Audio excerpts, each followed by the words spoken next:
childhood, she was always a bit snobbish and was desperate to be part of the crowd in high school, but they wanted little to do with her, put off by her superior attitude. I never realized that she only hung out with me because she didn't have anything else to do until after high school. We would make plans to hang out together, but if something better came along she would ditch me. It was like everyone could see that. She was a bad friend, except for me. She changed even further when she met a nice guy and decided to settle down with him. Everything revolved around her fiancé, maybe because she had never had a real boyfriend. Before, I don't know, all I knew was that she stopped texting me to hang out, and when I texted her she was always busy. I was invited to the wedding and I went solo, as I did not.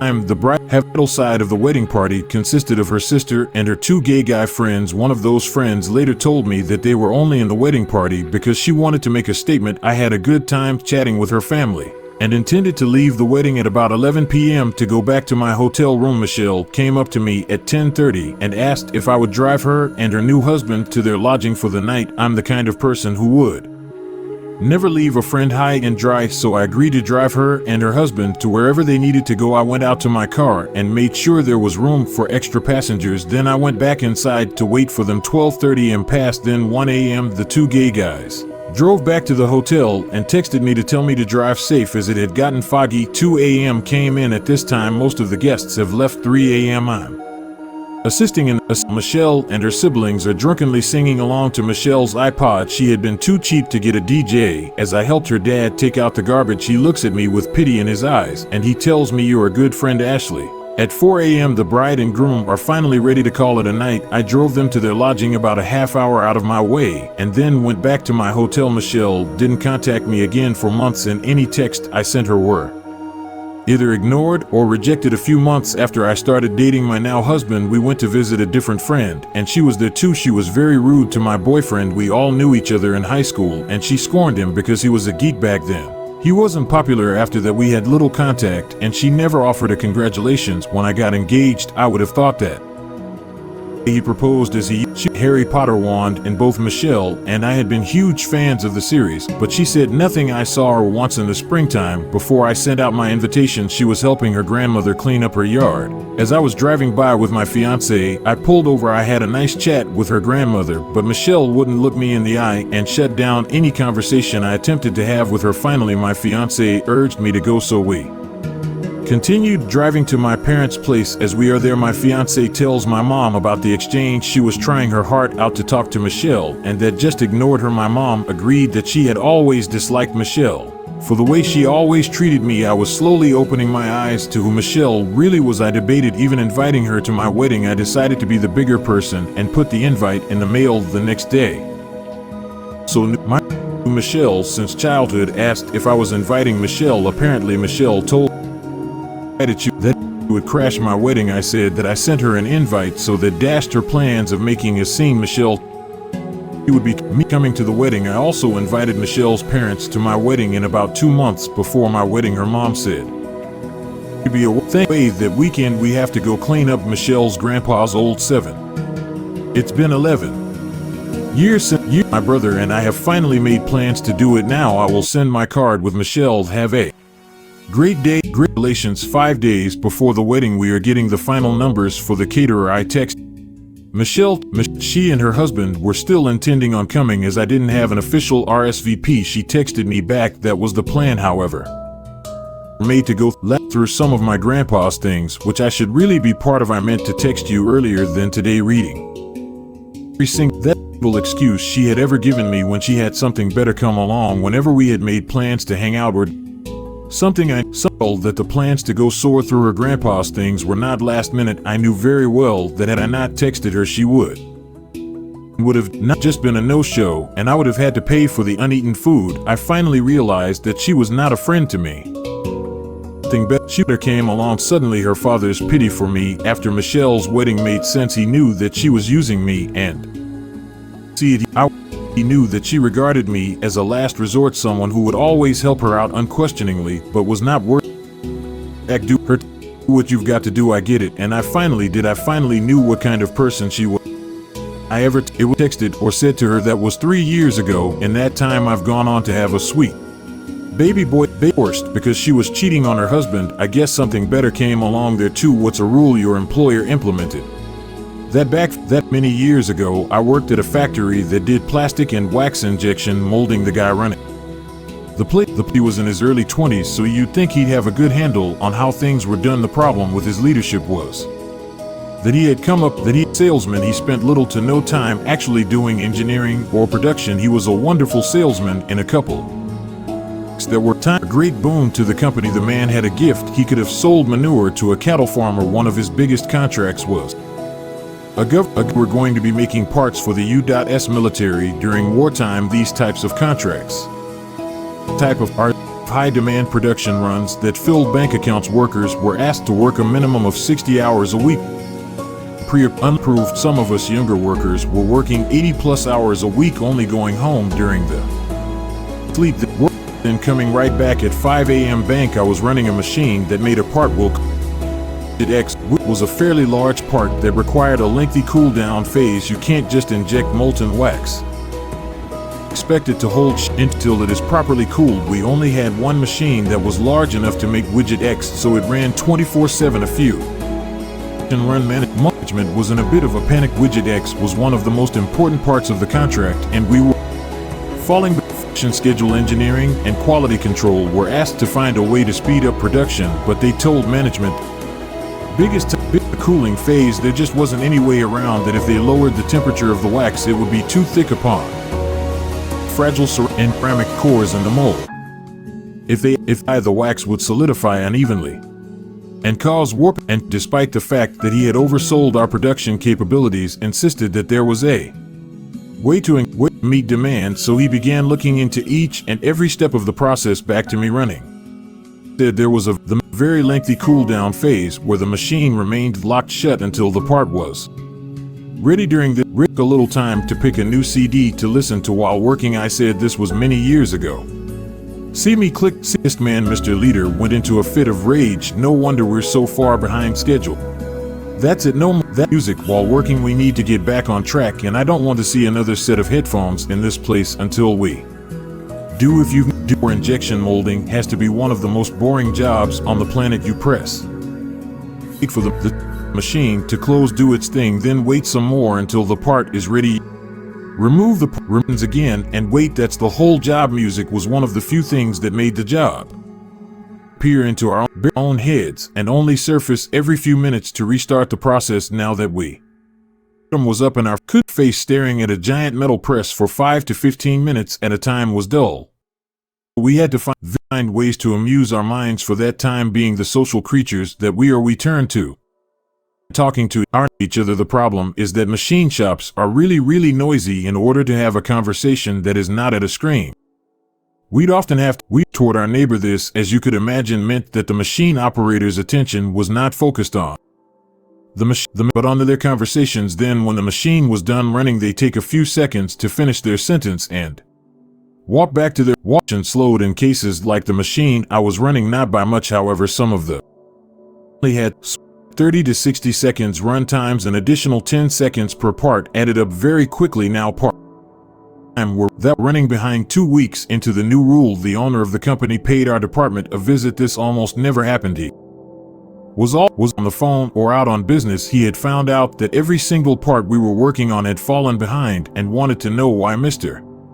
Leader he didn't buy for a second and was going to figure it out himself. Luckily, the owner of the production, because he had done it early in his career, he knew how boring the job was and that asking employees to sit and stare while doing he rescinded the no music policy immediately, and production resumed at a normal pace. He also then was in the business and subcontracted some of the production of Widget X to him. In the end, nothing changed about how fast we could, but at least the rest of the contracts were back on schedule and we could listen to music again. As teacher to fix grades, I'd say about every other year I get some feedback from parents or students to change a grade. Last June, he did okay. When he did the work about half the time he was late.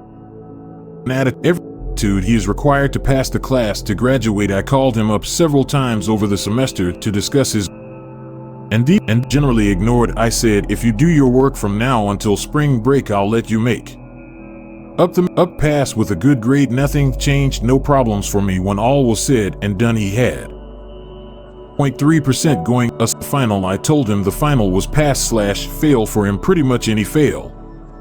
And he would not be allowed to graduate. He says, no big deal, I've got it. Well, he didn't quite have it. And on the final, he failed. He comes in to see me the day after the final, the day before the grade is due.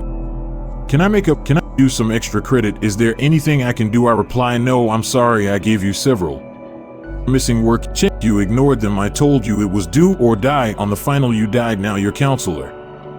Well, you are smart enough to take this class at the community college and get both college and high school grades for this, I know. College anyway, that would be the smart way to go, but I have family coming from out of town. Okay, I need to pass. I feel bad. I'm not passing. He leaves, and about 30 minutes later the head dean comes in and says his father. Is there anything we can do? I say, sorry, I gave him a chance to make up the work. This is finished. We chat a bit more and he takes off. About 15 minutes later there is a room. The kid is there with his mother and a security guard. The guard says, they say you have it.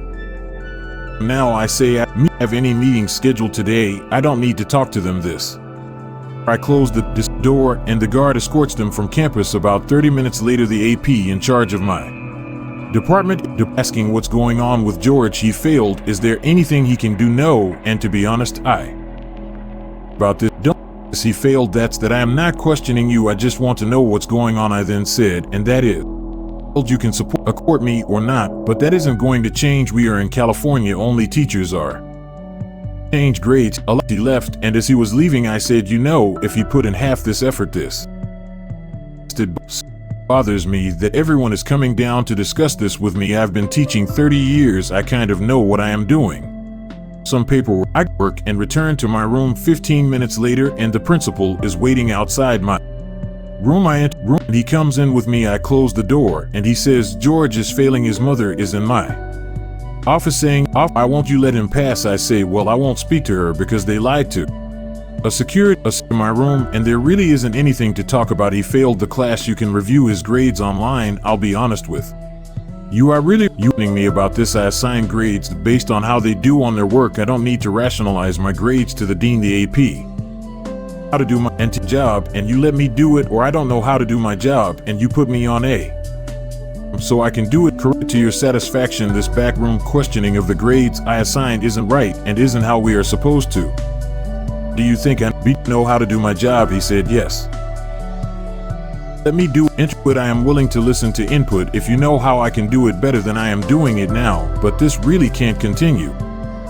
Discuss election at this school about what is appropriate for administrative interaction this place, but this can't continue. He apologized and left. I come to find out that the kid threatened sees me again and he's 5 feet 11 inches 145 pounds. I am 6 feet 5 inches 250 pounds. I wish him luckily met a celebrity who went above and beyond to help you. About 5 years ago I had a wedding to go to in Chicago. Gorgeous long formal dress, and being that I am pretty sure I needed to get the dress tailored out in my town and was quoted 18 to fix my dress. When I arrived at the tailor, the man with chalk on my dress. At this time a handsome, impeccably dressed man came into the shop. I noticed boisterous with a look at me personality, but he was in no way rude or unkind. I just man that was used to catering to him and being the center of attention, but he was not off-putting or anything. I did notice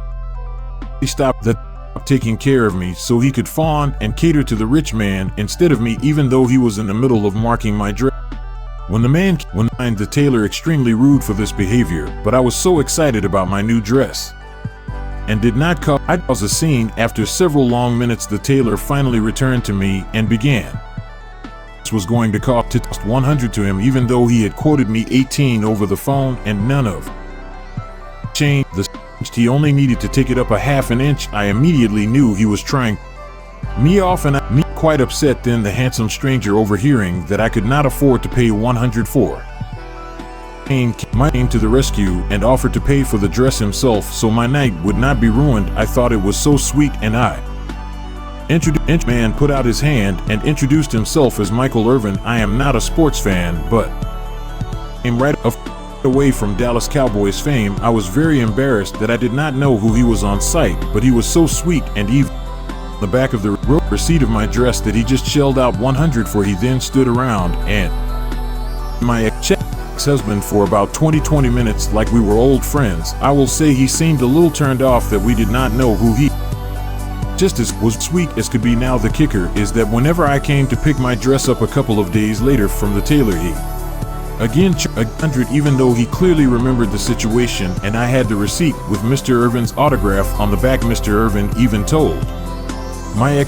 he had been using this tailor for many years, so of course the tailor knew him and would not have forgotten that Mr. Irvin paid for me back my dress until I paid him the $100. I tried to get him to call Mr. Irvin to confirm, but it would have been pointless because the man totally remembered the situation and already knew who Mr. Irvin was, and for by him there was my way. He forgot that this happened in his store in front of his face, even though I should not have. I coughed up just to get my dress back so I could catch my flight the next day. So in the end the tailor ended up making $200 off making my dress because he got paid twice, even though it should have only cost me $18. I have always hoped that one of these days one back into Mr. Irvin and be able to tell him what the tailor did to me, especially being that this was his regular tailor, that he used all of the for him to know the type of person that the tailor really is and that he rips off his customers anyway. Going through the totally worth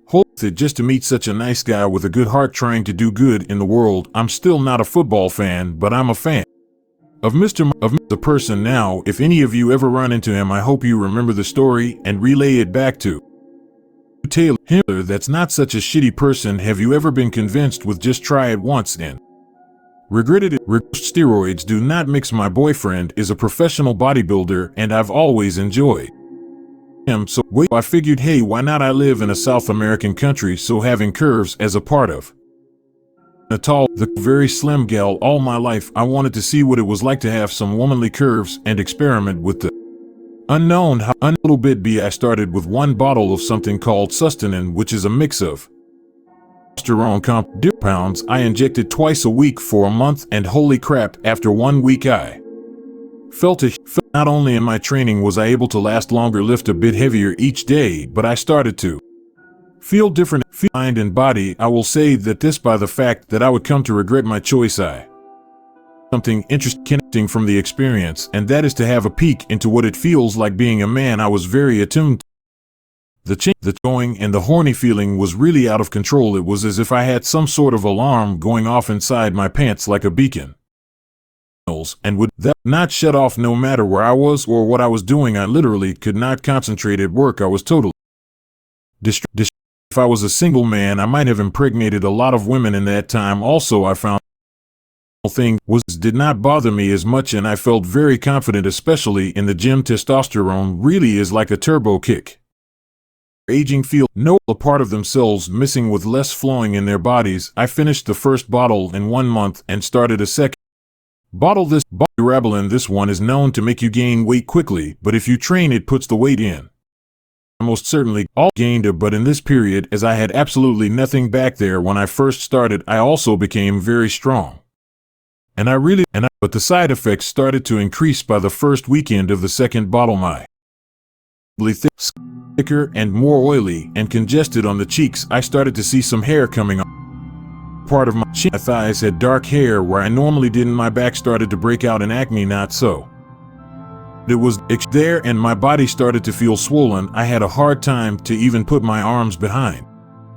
Like I was going to burst. My ankles also were swollen so much that I had to take 2 days off of work and go to a doctor, as there was in a way on its own, and it was painful to walk long distances. Eventually, I decided to stop the injection through the second bottle, and then that's when my health started. My skin had never been perfect, but I had it looking pretty nice. Up until a few weeks after the last injections, my skin erupted all over my back, face, chest, and shoulder, ears with cystic acne. Eventually, my jawline and cheeks would be covered in huge, painful red lesions, real tight and sore her to even move my facial muscles. My cousin saw me on a trip to America and said, and also looked different, more masculine, and my voice had deepened a bit. I chalked it off to And my cousin only of my experiment. Obviously, he said, stop now, even though I already had. I went. Just getting rid of through the active cystic acne infection, dealing with inflamed skin, and yes, I did. Pop some of the worst thing I could do, and I swear that every single day I had at least 2 people come to me and ask me what the and every day. So not only did I see a stranger in the mirror, a face ravaged and rife irritation, confidence was at an all-time low. Never have I felt so terrible about myself, and never would I. Try later. I still have scarring, and my skin is not as smooth or even as it originally was. I fat and feed my face from the hormonal changes. Oh, and my period stopped for 4 months too.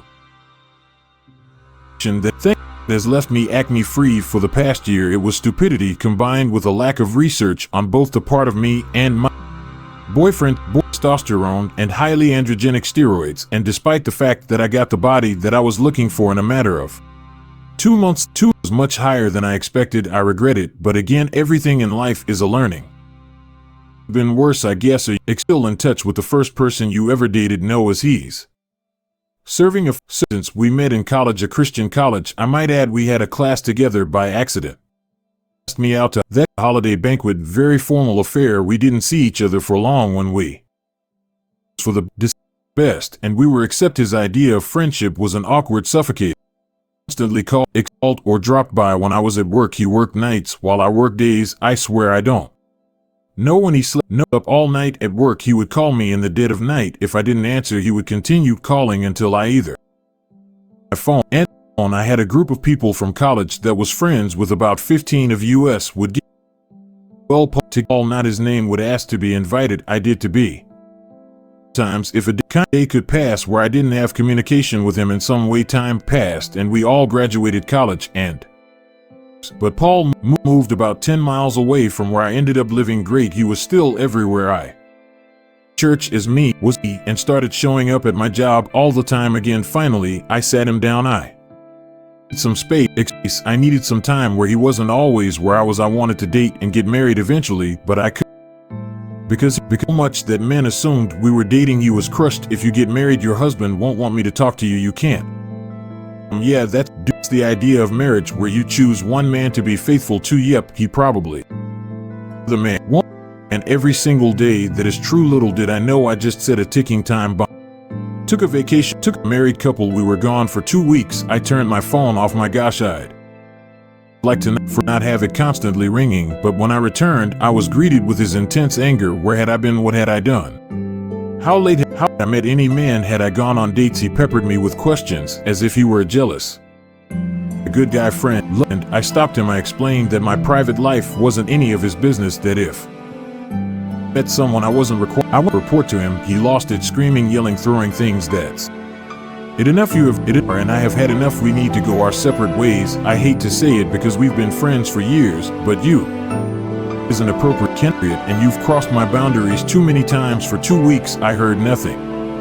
Relax. When ring, ring, ring, it was the weekend end, and I was up late watching a movie when ringing from my unknown number. Curiosity got the better of me, and I answered, I'm going to bill you. I'm a tiny piece of voices, and I interrupted the strange whispered voice. Who the heck are you, and what do you think you're doing calling me in the my stern teacher voice? Clicked. The phone went dead. I pulled out my .380 handgun and loaded it. I placed it and went to sleep. Monday morning when I arrived at work, I was met by some coworkers that were concerned. Any you need to hear, and followed them to the school office. Someone dialed the voicemail on the phone and put it on speakerphone over and over. One after recordings, and garbled or whispered voices threatening to bill me, calling me a __, and worse, growling into the phone. It had filled the voice. The heart sunk. I knew deep down who it was. My boss called me into his office. He had a background in security as a mall cop, or a security system for your home, but security the kind involving the alpha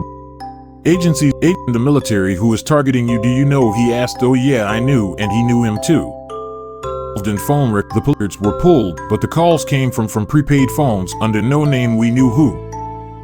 Meanwhile, every night he filled up the voicemails of my phone and my work phone. Then I was a lot of Walmart. When I felt someone's eyes on me, I looked up to see his truck flying across the parking lot and into the road. me now. Oh, now I couldn't prove it, but he began showing up in public places at the same time as me public, so it wasn't like I could complain when he had a right to be there as much as anyone else until one Friday night, to eat. It was a group of men and women, and while some of them were dating, I wasn't dating anyone, but one of the guys did.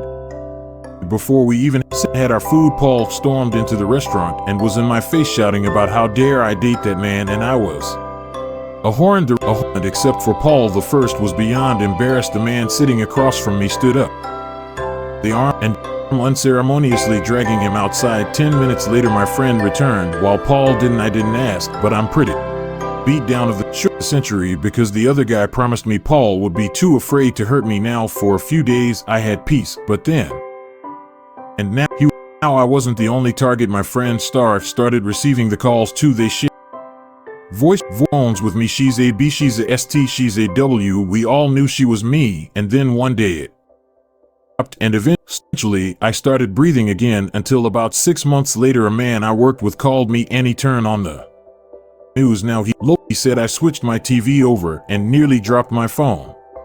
Splashed. There Michael, a person 28, was arrested today. He is accused of violating a restraining order, being weird and we confessed to all charges. Listen to the news anchor recount the gruesome story of how the hotel heat room and brutally attacked and touched her. She survived and managed to escape the room, and another hotel guest helped her call it to police that he had intended to bill her. Police even stated they were shocked at how much.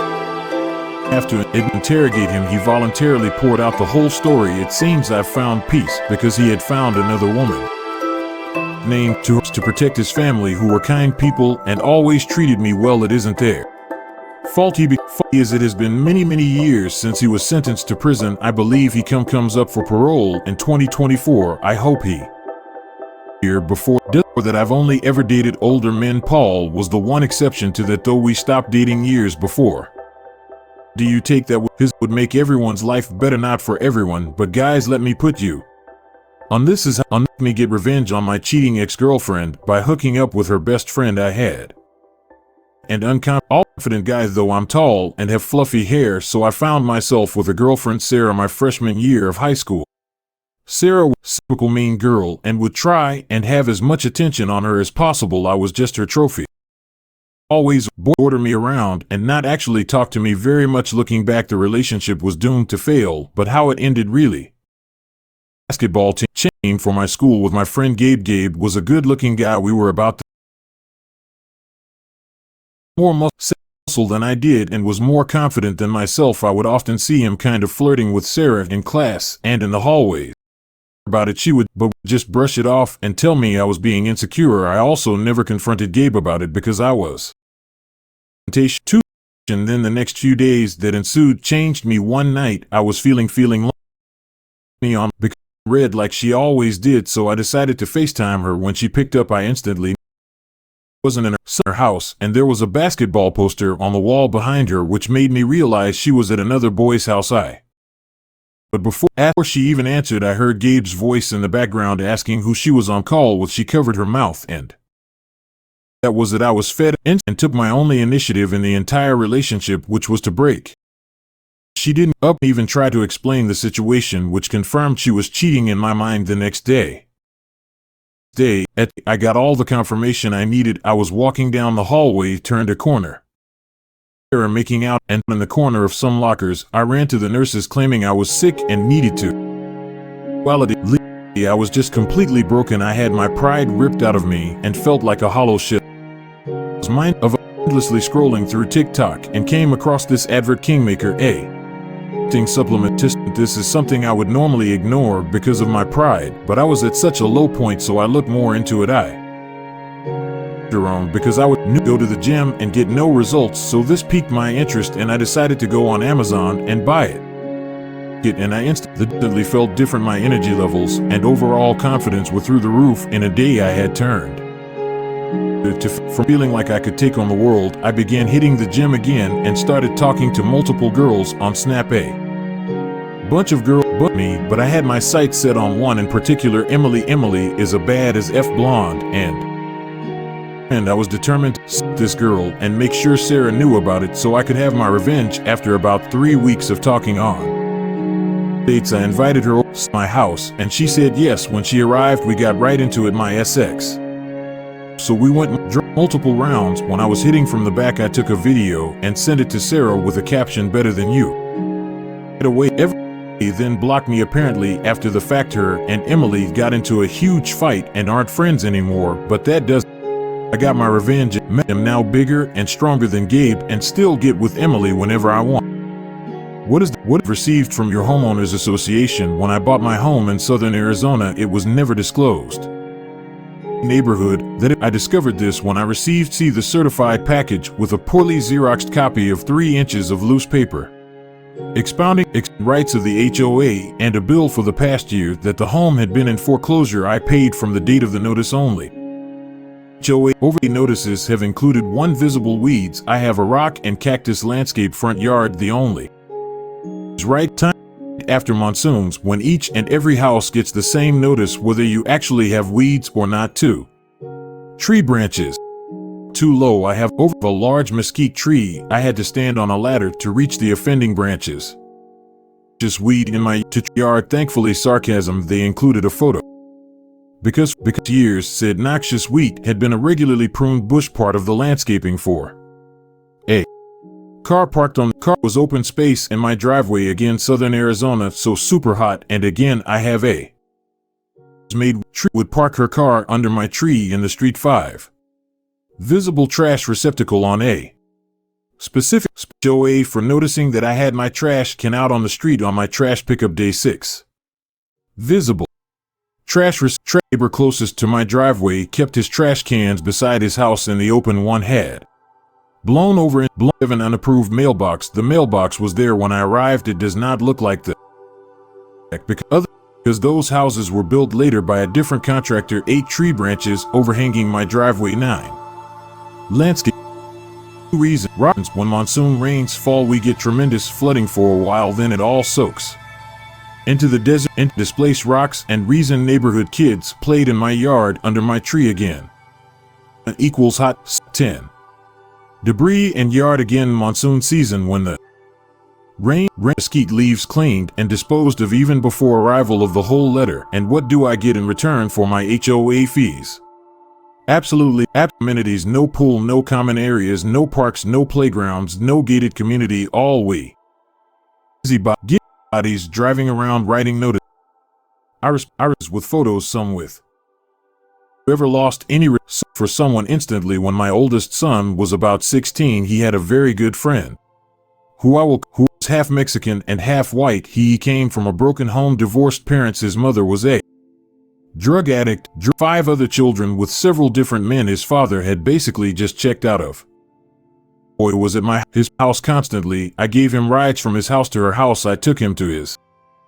He ate many dry meals with us and stayed the night at our house frequently. He had no structure, no guidance, no life. Guess you could say I basically assumed that role. He was a great kid and I would help him. At one point, he had been living in a townhouse with his mother and just one of his sisters. I would pick him up, bring him to our house so he could hang out with my son and us. At some point, I realized something was wrong with his living. Or I observed this townhouse. When I was there to pick him up, something just felt off. He finally broke that his mother had abandoned him and his sister. He was embarrassed and he didn't want anyone to know the sister had gone to the and Joe stayed at the townhouse even after utilities had been cut off. I assumed the landlord had taken back possession of. Had nowhere to stay. I believe the landlord had disposed of the contents of the townhouse, including all of Joe's clothing. When I found out and bought him some clothes, the basics, nothing fancy, nothing expensive. I let for him several weeks and try to help him figure out what he was going to do. He had discussed at the military with me on numerous occasions. And always respect for my now ex-husband. Although the war in Iraq was in full swing, we told him that there are many they wouldn't put him in harm's way. We just had to make sure that he made a good choice. Watch using his career field, since he was a smart kid, score well on his ASVAB tests, and we would help him to make a decision which career field to enter. My husband was retired from the Navy as a he was very supportive of our young men joining the service, but agreed with my opinion that you need to make good choices in your taking career. The biggest sign on bonus the day I lost all respect for my husband was the day that had gone out and bought Joe clothing. I don't know what my husband's problem was, but he hit the roof. A little background on my husband. And came to the States as an immigrant at the age of 5, his parents settling in the Bronx. A retired naval officer and started his civilian career making very good money. 6 was not a financial burden on us. He always called me a flocking bleeding heart liberal, which was supposed to be an insult. The compliment. So here he is having his tantrum over me spending a couple of $100 clothes for clothes. My husband had the balls to make the following comments about Joe in front of my 14-year-old son. He obviously purchasing anything for this poor kid, and then these words came out of his sick mouth: "I can't believe you've gone out and done this. We kid's lineage don't." Well, in a nutshell, my husband is extremely prejudiced of other Hispanic cultures. Kid's lineage, and we should not help him. That was the day that I realized what a disgusting human being my husband was. And noticed by my 14-year-old who was listening to these comments he made. I can't say that my son lost respect for him as my husband's did comments many times since that day. He should be ashamed of himself. I am my great text husband, and if you want to know what ended up happening to Joe, he knew nothing of the comments my husband made. Enlist in the Army after Joe, and he asked my husband to please be the man to enlist him. What a privilege. Deserved and husband, if only knew what a piece of _ he is. My husband didn't list Joe into the Army. He's made it in his career. Joe got married and has had 3 children. I am so proud of Joe, and it's been since he was a kid. Accidentally burned down my neighbor's fence, and she tries to milk me for $10,000. Judge humbles that at so it's been about 4 years since this happened. I was about 18 at the time, working for a security company there. And no shit, workers have no idea why, but being so young and naive, I was constantly working 16-hour home until 8 a.m. Also, I lived with my father at the time. The time frame of this was around finally had a day off, and my best friend was back in town for vacation. We decided to get together and chip in on American fireworks. To be fair, I have had nothing but bad experiences with fireworks, so how this would had be any different. We got home with the fireworks and we laid them all out on the floor: sparklers, bottle rockets, cakes, and Roman. We mess around with some sparklers since it's still not dark yet. Great idea. We go into my rained back in well over 2 months, and it is extremely dry. You see the problem here. One of the mine and my little friend sparkler made contact with the ground and made it 2 small fires that quickly spread to a large area. I ran as fast as hose and quickly started spraying down the fire. It was no use. It was spreading faster than I could spray it. I handed my friend 911. What felt like hours was only 4 minutes, and the fire was spreading to the neighbor's fence. The neighbor came. They were fairly calm to grab their hose and spray down the fence along with the dead grass in her yard. The fire department shows up.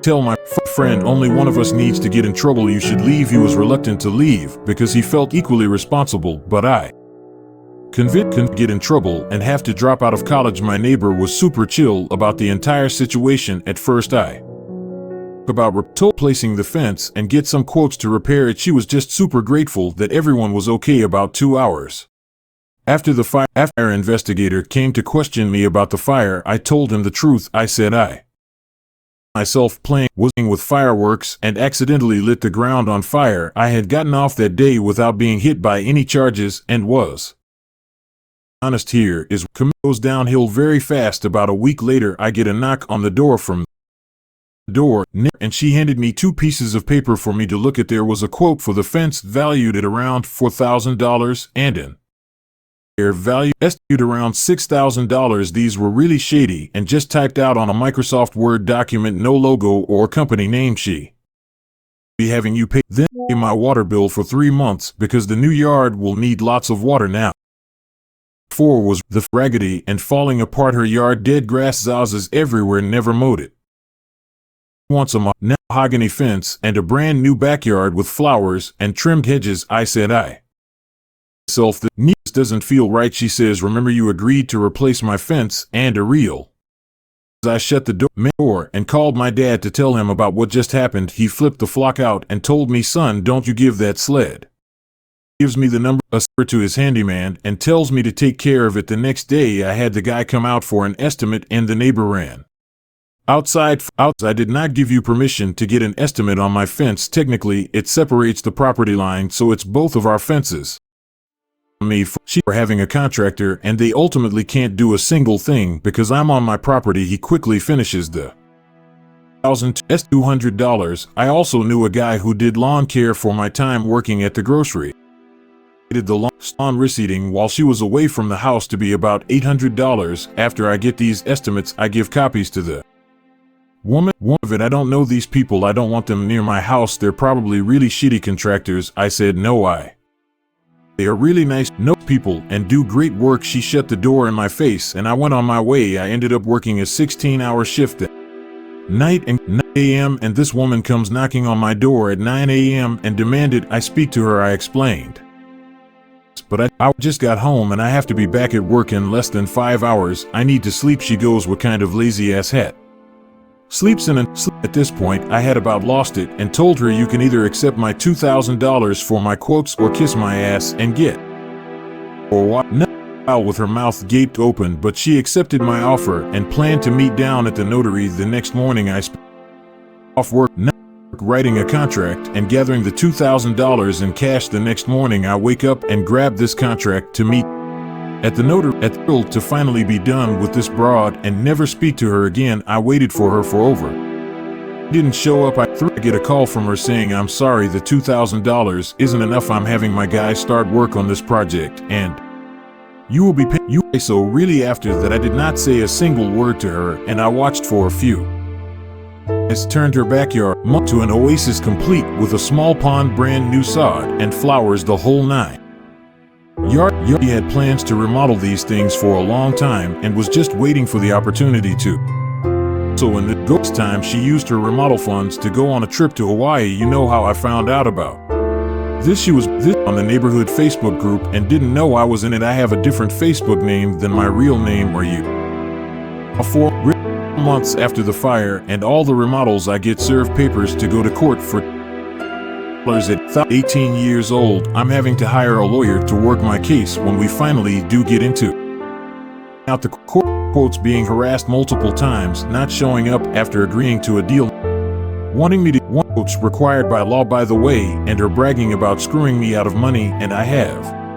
The judge looked at her and said, ma'am, with all due respect, you're out of your dagger mind. Not only did this young man tell the truth of pay you more than what he was supposed to, your lawn was already dead before the fire occurred, therefore he is only responsible for the $100. I will also deduct from this as lawyer fees $800, so I burned this woman's fence. Give her is $400. Cool. She took a huge financial loss from this, not sure how much the trip and serious debt. Sell the house because of it and moved into a smaller house. Anything from her, since what is the most shocking thing someone has done in your house that they thought was normal? A boss told me story that they had visitors who let their young daughter roam naked and let go wherever she happened to be when the urge hit. This was his wife, and she'd been friends ever since undergrad days. My boss and his wife had visited their home a few times.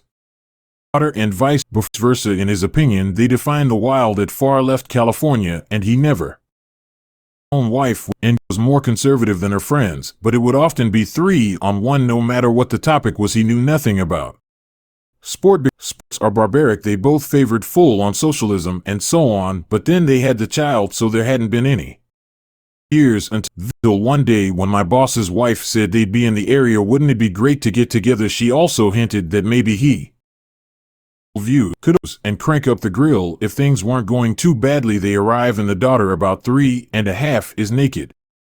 Starts with to say something when the other wife, the mom, says that they're raising their daughter to love her body and all three are often own house.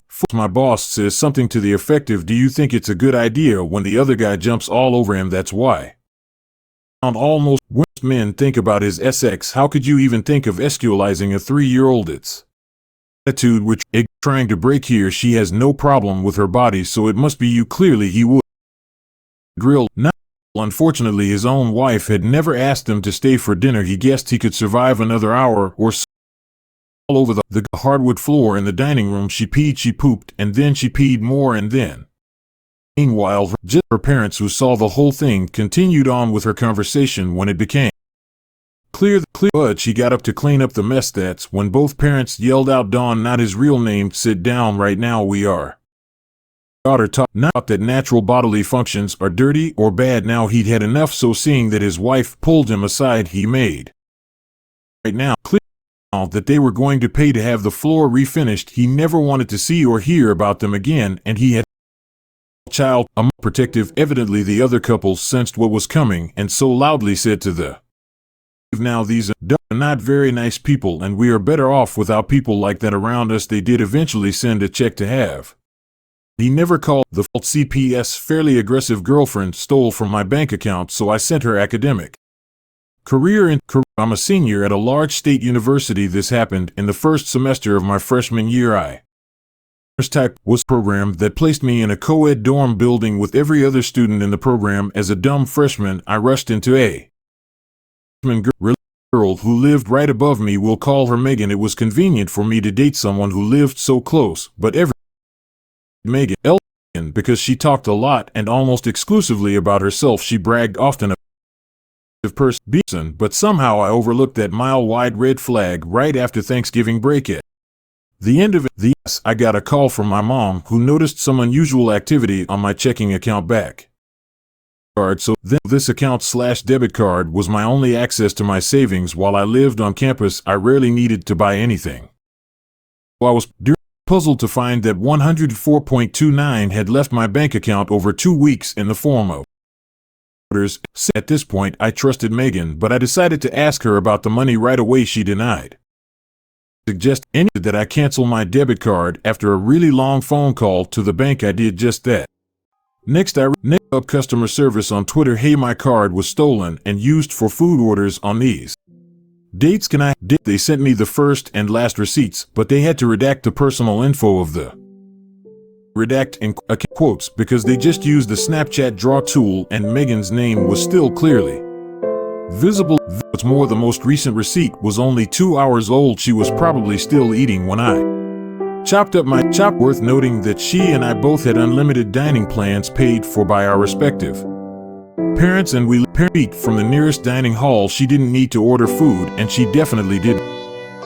So I texted her again. "I have the receipts from Grubhub. Are you sure you didn't make those orders?" Her reply, _ "you for suspecting. Wouldn't you say me?" I hatched a plan to collect security camera footage of her picking up the order from the order. By midnight, Megan arrived at my door in tears and confessed to everything. Plus, serial shoplifter. Exhausted, I sent her away and decided to deal with everything in the morning. By the one in our building seemed to know what was going down, probably because Megan had already begun broadcasting her version of the story breakup text, and decided that the $104.29 was a loss at right. Well, less than 2 days later, she entered my room when I wasn't looking. I was sitting, just her standing silently behind me. "Megan, give me my stuff." "Where's my stuff?" "Me, what stuff?" "Megan, you know." She tore through the room looking for something that she refused to identify. Just as it was gone, and I quit the door because obviously this wasn't over yet. Within a minute she was back. She back door knocking and demanding I let her back inside. The knocking quickly got more violent. She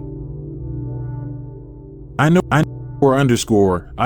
in there, and opened the mother _ door. Mind that we lived in this building who all know each other, and all of them could hear her pretty quickly. Megan was rattling. Next, she began throwing the shelf at its shoulder, first trying to break it down. I lived next. Judging by the lack of any intervention, he was elsewhere, so I whipped out my phone and texted him to send back. I saw my heavy wooden door bending and buckling. I even heard it crack a bit. My RA was on duty. He sent 3 of his colleagues to de-escalate the situation. They brought Megan downstairs, where she revealed that the stuff she and one keychain that she gave me for my birthday, whatever, I let her have those. I Over, however, once I shared my story with the resident life staff, they filed university paperwork to order between me and Megan. They also recommended I contact the campus police, who then told me I back in small claims court. I couldn't even get there without a car or money to pay for an Uber. Sorry, Judge Judy, at the request of any trouble. I just wanted a clean breakup and a fresh start, but a Title IX representative informed me that we're bringing charges against Megan: theft, threatening / violent behavior, and inciting an intervention. Staff, the representative asked me to serve as a witness in Megan's disciplinary hearing.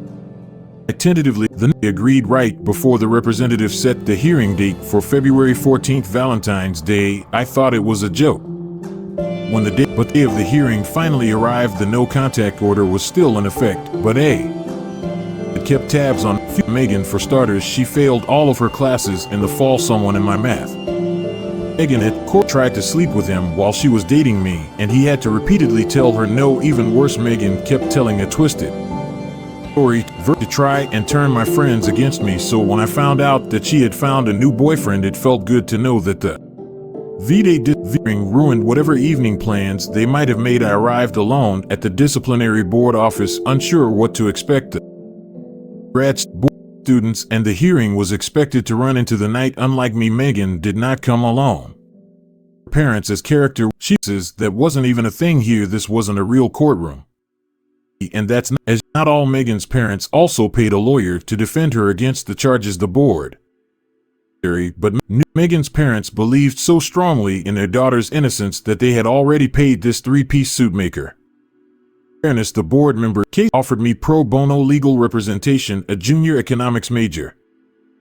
He had already read my account of the events from the fall, and thanks to my screenshots of Grubhub an okay shot of the charges sticking. Then I told him something I'd kept secret for. I had to break down my door, and I whipped out my phone to text my RA. I also filmed the whole thing. Jimmy couldn't get enough of the kicking and screaming and clearly trying to break into my dorm room. It was all the evidence I needed, and no one saw it. The time came for me to come case against Megan. Jimmy played the video on a big screen in front of everyone. The room went insane. Buy food using my account. She told her parents that she'd asked me politely for her belongings, which I'd rudely hidden from her. In my story, I was the sociopath trying to ruin her reputation. Before I unveiled the video, it was her. I still didn't want revenge even after finding out that Megan tried to cheat on me, but when I saw her parents flipping out of the "You tell us you did this," and her lawyer raising hell, this evidence was not provided in pretrial. Remember standing over him, "Sir, this is not a court of law. Please return to your seat." And him and her replying, "We don't have objections. This isn't a court of law." On Jimmy, my new best friend, just out that. That's when I realized how good revenge can feel when it's fair and deserved. The board Megan all three charges. My side of the bench recommended the university terminate her housing contact and force her to pay restitution. And a reprimand. The board compromised. Her family paid back most of the money. She 2 of the 6 orders the same price, and the lawyer convinced the board I had duplicated an order, and Megan was forced to move into building. This probably would have helped her anyway, because every student in our program's building knew everything she'd done and lied her about, and no one wanted to be her roommate. By the time she had to move buildings, she'd for courses again, having paid for her tuition, her unused dining plan. Her lawyer and her Megan's mentally pulled her out of school. Where are they now? Last I heard, Megan returned as a part-time. Saw her again because the no contact order still stands. I'm now Facebook friends with the guy and Jimmy, and I connected on LinkedIn. As for me, well, I no longer date. Fairly aggressive. You went to the doctor for that. Turned out to be very significant. When I was a little boy of about 10 years old, I told my mother prescription for my glasses. I told her I was having difficulty seeing the blackboard in class at school. This was 3, and I was living with my family in Myrtle Beach, South Carolina, so my mother, thinking it was going to be a routine ophthalmologist who always checked my vision. At that point, I thought that I was simply going to walk out with a new Go on. My ophthalmologist was a wonderful old gentleman who was a very careful and very thoughtful doctor. He was the kind you could really trust and feel comfortable. Even now I can vividly picture him in the examination room as that intensely. Hundreds of times throughout my life came close to my dilated eyes after examining my was in the waiting room and said that I was going blind in my left eye. He told me and that had I needed surgery immediately. Ironically, what he told me next was actually more impactful than going blind in my left eye. He told me that I would never ever be able to play football again when I heard that I bolted out of and through the waiting room out the front door and sat down on the sidewalk outside his office weeping. My mother, shocked at my actions, thought going on. After collecting me from outside, she immediately went to the doctor and he told her that I needed to go to the Austin, South Carolina and have emergency surgery. That day we got in the car and drove over 100 into the medical college and arrived at the department where the top eye surgeons examined me. They told my parents that I was not just one eye, I was going blind in both eyes. They then informed us that they were not capable of doing the extent of the retinal damage. They recommended that we travel to Johns Hopkins in Maryland, the only place at that time capable of surgery. I needed suffice it to say the head of ophthalmology at Johns Hopkins took my case and did the surgery. I found out Presbyterian church that my family attended also prayed all that day for a successful surgery, 10 hours, and so it was a huge success. Ever since I have thanked God not only for my original doctor who detected my for all of the amazing medical professionals who were instrumental in my treatment. One final caveat: the wonderful doctor who first discovered that I had to have surgery on both eyes. Apparently, as I found out later, he didn't have the heart to tell me that my condition was disturbing. Summer turned out to be true at your school. When I was a senior in high school, we had a new faculty to teach health and home economics. She was probably about 26 years old and very, very attractive. Everyone was talking about her. As I was the senior class president, I needed a new faculty advisor since my previous advisor of 3 years retired at the end of my junior year. About 2 weeks later, the principal called me into his office and informed me that the new hot teacher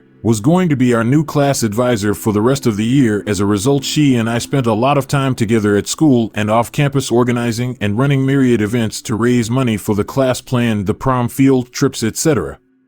Soon the rumors started flying around that she and I were messing around. This was completely false. I can say she never acted inappropriately towards me or suggested anything to make me think she had plans for any type of physical or escrow activity. She was a fantastic advisor and always just that, a class advisor. I spent the rest of the year denying these rumors with friends, with parents. I was even interrogated by my wrestling coach the day before the district championship match. She and I had a laugh about it at graduation, as she had to face similar questions from other faculty, as well as the principal. She confided in me that she had tendered her resignation, but the principal would not accept it and said he believed her and would ensure the rumor was squashed. So I graduated and left for my plebe year at West Point, forgetting about the entire situation.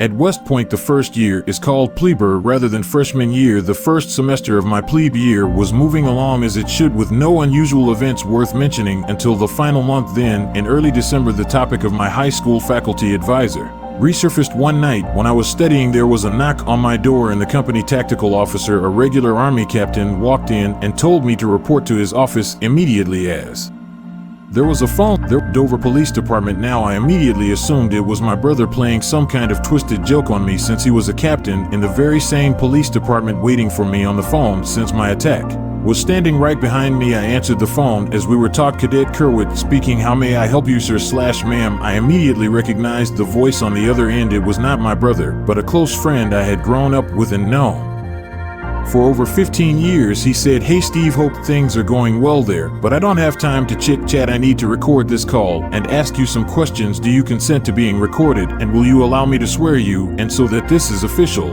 And if anything you say is later proven to be false or misleading, you may be subject to criminal charges and a warrant issued for your arrest." His name was Bill, but we all called him Woody. I said, "Woody, is this put you you up to this because I'm about to my pants as I have no idea what this is about. My mind was racing so fast trying to counter guess and trying to process that I could potentially be kicked out of West Point for something I had no clue about. As of that moment, Woody replied, "It's no joke, and this is a very serious case we are investigating concerning inappropriate behavior between an adult and a minor or minors with regard to possible consensual or non-consensual sexual activities or sexual assault." That's when I knew exactly what this was about. I said, "Go ahead, Woody, I consent and will answer any questions you have." So I basically had to repeat his words, almost like being sworn in as a witness who was going to testify in court. The questions all focused on that hot young class advisor I worked with during my senior year. They kept me on the phone for an hour asking every possible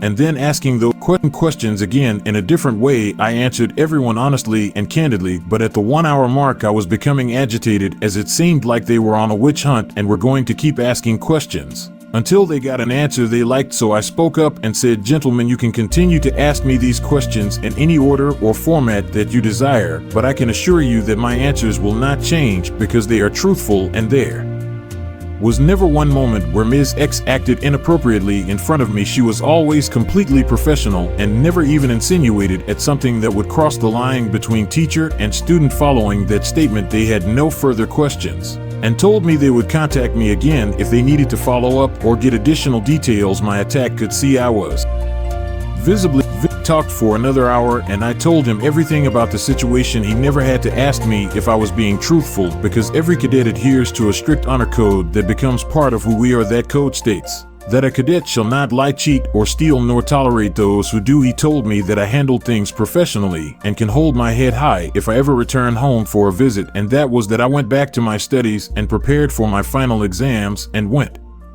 home for a short Christmas break. That's when I found out that my teacher, my class advisor, had been found guilty of having a relationship with someone in the current senior class. That relationship was sexual, and he was a minor. Seems the student ran around bragging to everyone that he was doing it with a hot teacher. I don't know if it was true or if he made it up. What was fired from her job and never allowed to teach again. She had to register as a sex offender for the rest of her life. She lost everything: family, friends, money, possessions, and had to serve time as an inmate in a state correctional facility. If you ask me what I think, I don't believe it. I know the kid who was allegedly in a relationship with her. He was a complete jerk, loudmouth, not smart, not smooth, not good looking, and most of all, he was a liar and a storyteller who would say anything if he thought it would make him look cool. I had wished I could have tracked him down and interrogated him my way. My guess is things might have ended differently, but I never got the chance to run into him, and the cards he laid were played. What's the hardest thing you've ever done in life? Reported trauma. Even though I knew it would end my marriage and change my life completely, I met him when I was 16.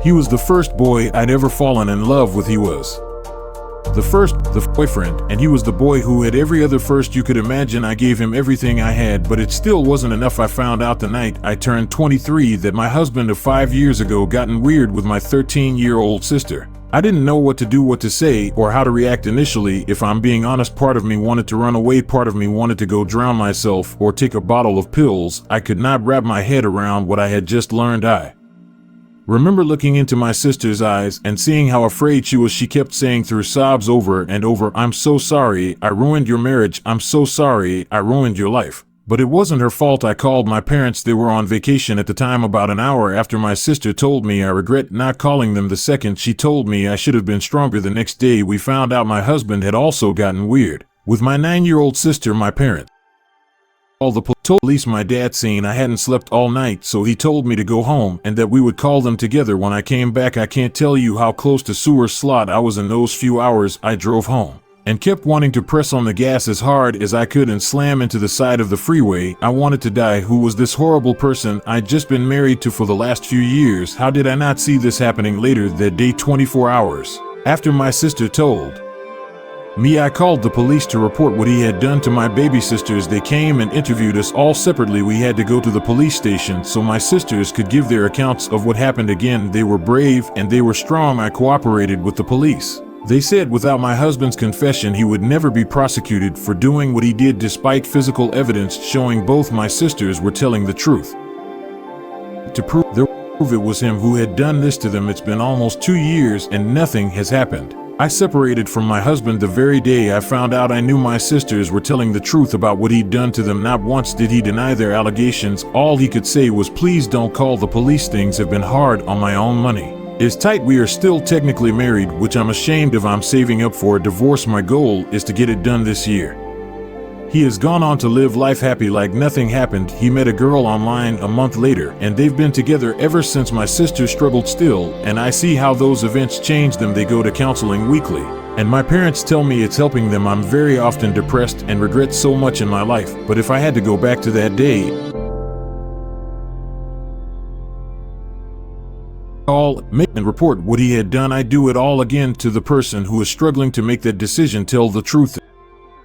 The right thing to do. My boyfriend doesn't know that I know that he secretly helped me. I couldn't hold tears for days over such selfless friendship. Almost a decade ago, when I joined university, I was dirt poor. My fee was waived off, but still I couldn't afford day-to-day expenses. I would hardly get one meal per day during second semester. I and John, not real name, we're in a group project together where our friendship developed. I never told him about my circumstances, but looks betray all. He would randomly ask me why I was getting leaner. If I had some worries, he would take me more and more to have dinners outside. I thought maybe he is a food lover, and in the meantime, wants to have company of a friend. One day he asked me to help him with some freelancing project, as he had a couple of other projects going and couldn't manage a third one. He said that I can keep the earnings of the said project. I refused the earnings part, but insisted by doing that project. He continued to give me the projects that he didn't have time to do. After about 4 to 5 months, he told me that he can hook me up with a client. The next day I got an email from the said client. After some mandatory intro and samples, he gave me a project. After 2 days, semesters passed by. The projects kept on coming and coming from the same client. Projects were easy, didn't take much time to affect my studies in any way. My living condition, I would say drastically, as I could afford 2 to 3 meals a day, didn't have to wear torn shoes, could wear decent clothes, got my degree, landed my first job. After 6 months, invited my best friend to dinner at a restaurant. He hugs me, says he is so happy and proud of me. We gossiped, ate, enjoyed our time to the fullest. He goes to the bathroom. Suddenly I remember the tea. I should share this news with my client. I email him. Phone vibrates. It's the phone lying on the table. It's an email notification. The sender is my name. My friend was my client, helped me during the toughest phase of my life. When I thought I couldn't make it, he helped me so selflessly. Never mentioned even once that he was the client. Although it's been a decade, there never was any project. He just wanted to help me without me feeling lesser. That's why the projects were so easy. That's why the client never asked for any revision. He still doesn't know that I know the secret. But I know John the first, know the selfless angel, that you are not just my friend, but more than a brother to me. Thanks for being there for me always. What was the reaction of HR when you resigned? I was with the firm for about 5 years, 3 months. One fine day I got an offer letter from a leading MNC and trending technology. One resigned the same day and sent the mail to my manager and ceased HR. In the evening he called me around 10 a.m. next day and inquired about good time to have discussion. I went at 12 and we had a very short discussion, and the conversation went like this: I share a cordial relationship with most of my management. HR, we respect your decision. You of all the best. Can you please tell me your team details and your manager? Me thanks, and told the details. HR, so 30 will be your last day with us. May I know the reason for resignation? Me, I don't like the management here. Is the feedback I'm going to share with you just for record's sake, or you are actually going to share this with management? HR, what made you think feedback was not shared with the management? Me, I have many scenarios where feedback was taken but never acted upon. HR, I will make sure. Please share. Me, fine. Anyways, I've made my decision, but I don't want to leave unspoken about the fact I have never thought of resigning from this organization, but many fake promises are made. HR, who made false promise? Me, you know who usually does. HR smiles. Me, I've been almost an on-site. I know there was a budget problem in project, but management is frequently flying, which made me rethink my place here. HR, okay, got the reason. Anyways, he explained about all the policies and rules to be followed during notice period, and we are done for that day. I went to my usual routine. Within next few hours, my resource manager, not my immediate supervisor, walks up to me and asks if I would take back my resignation if offered an on-site. Next day, I get a call, location HR, and he asked me if I would be offered on site, I would stay back. I said I might think. Improved. Next day, RM comes to me. A new on-site opportunity has popped up in some other project, and they're looking for people. I gave them your name to them, talk to them, And let me know. I said I need some time and I have few questions. Is it long term? What is the expectation? Is it different from my existing stack? How long would it be for all? It will be minimum of 1 year. I said okay, and we'll let you know a couple of days. He asked me to do it faster. I called the other manager on Friday and asked him the same above questions, for which he said it is an immediate requirement from client and I need to learn new technology. If I'm okay with it, I need to take back my resignation so that they could do initiate visa. I asked him, what is stopping you from initiating visa if I'm serving notice period? He said, and his policy. I said okay. I told him I will take my resignation, but on one condition: in case the visa is rejected / client doesn't like profile, I want a written statement that my last date would be the same day as earlier, for which he is not sure. He need to talk to HR on that. I am confused and lost in thought. I said I will get back to him on Monday. On the same day, I went to a shop nearby, bought a couple of beer and opportunity. For an instance, I thought I better take my resignation back and travel abroad. It has been one of my dreams to stay abroad for ATL East and years straight. I gave it a thought over weekend and slept over it. I called my brother, whom I go to for one thing. If you have ever taken steps, stick to that no matter what. That is what makes you a better person. And at the same time, I heard quote in movie which said, when you say no to bigger things in life, you grow stronger. Then I decided I will continue